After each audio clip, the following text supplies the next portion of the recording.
When people learned that all of the top brass of the US military were being summoned, without explanation, to an event where they would be addressed by Defense Secretary Pete Hegseth, well, speculation was rife over what exactly was up.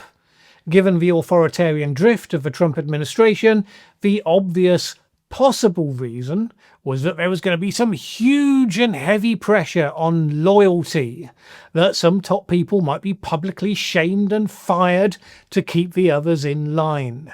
That sort of thing.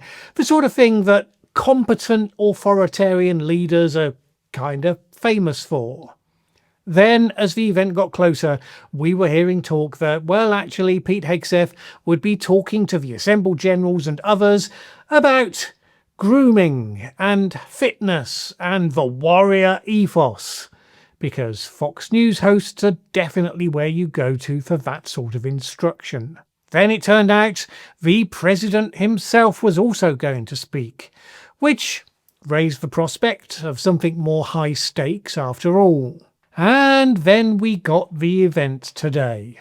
Just a few hours ago at the time of shooting this video, Pete Hegseth went on about the so-called Warrior Ethos, yes, which basically means only employing the manliest of manly men in the armed forces from now on. A few women, if they can match the same standards, although you could see the scepticism in his eyes as he said it. No high talk from him about military strategy and purpose, lots more of the same song about rooting out all that far-left lunacy about diversity.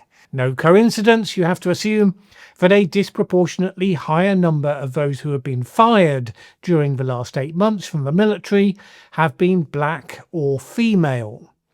Now, okay, maybe that's a good thing if there's actual evidence that they were hired to lower standards. MAGA often presumes that without evidence, so we don't know how much care or attention they brought to the process. But you'd think they'd done the purging and all the lecturing against wokeism by now, so you start to wonder why you would bring all of the senior leaders in the forces just to hear some more of the same old song they've heard plenty already.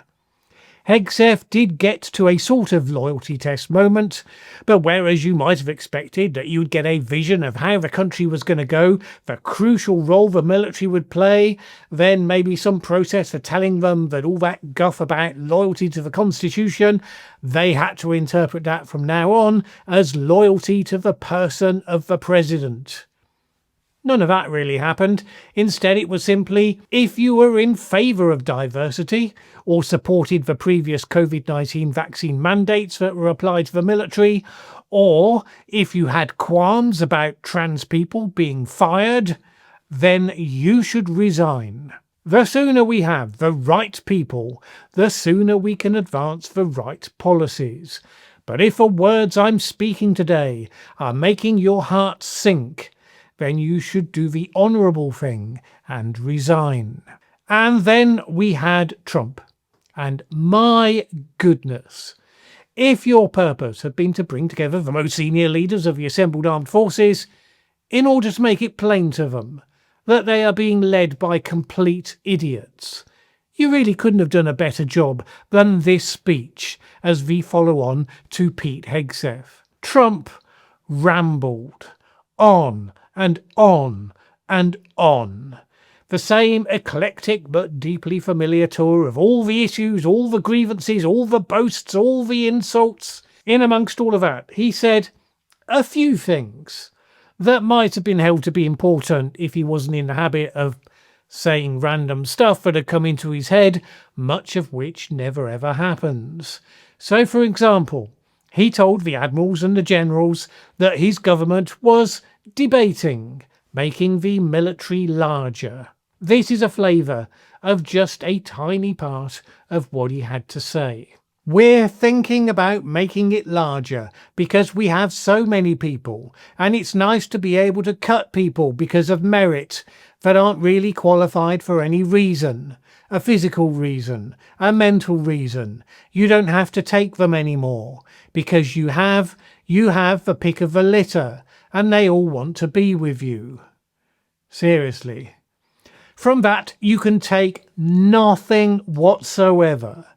The prospect of the US military being increased in size has neither grown nor shrunk as a result of Trump meandering his way through that statement.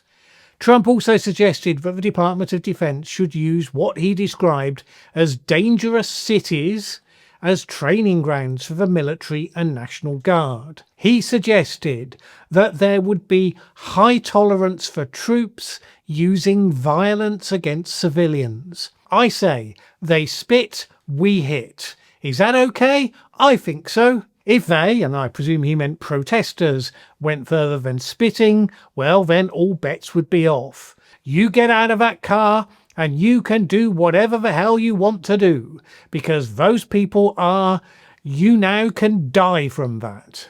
There is, of course, no legal basis on which the President of the United States can send the military into cities to use lethal force against protesters.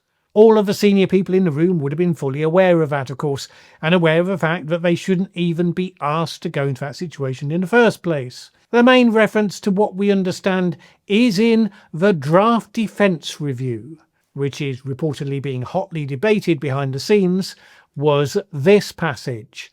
We brought back the fundamental principle that defending the homeland is the military's first and most important priority. That's what it is. It is only in recent decades that politicians somehow came to believe that our job is to police the far reaches of Kenya and Somalia, while America is under invasion from within. This chimes with what I reported here a couple of weeks ago, which is that a draft of the new defence strategy from Elbridge Colby was reportedly switching the focus to protecting the homeland and the Western Hemisphere as America's own neighbourhood, its sphere of influence, if you will. And that was a major shift from the big focus in previous strategy documents where countering China and Russia were very much at the top of the areas of focus. There was planning over what might happen if China were to take action against Taiwan, but otherwise it was much more dialed down on the threat that China was held to pose towards the United States. In the hands of Trump, of course, protecting the homeland seamlessly expands into the idea of moving against those radical far leftists that he blames for all of America's ills. If only they can just break through a few remaining guardrails.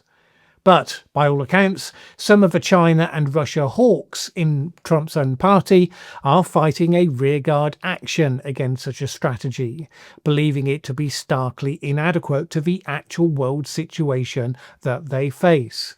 Hence, this event could not be the launch of that strategy, could not be about briefing senior leaders with the details of what it would mean for their task in the coming years.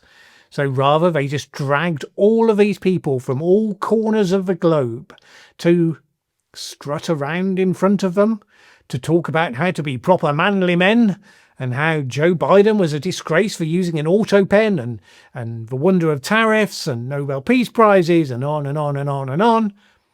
To Trump's apparent annoyance, his audience sat there mostly silently, because the military tradition is to remain quiet during partisan speeches to emphasise their loyalty to the Constitution, not any politician currently in power. The fact that that tradition was strictly upheld tells you that if Hegseth and Trump had hoped this event would be about them inspiring personal loyalty from the military, well, it failed.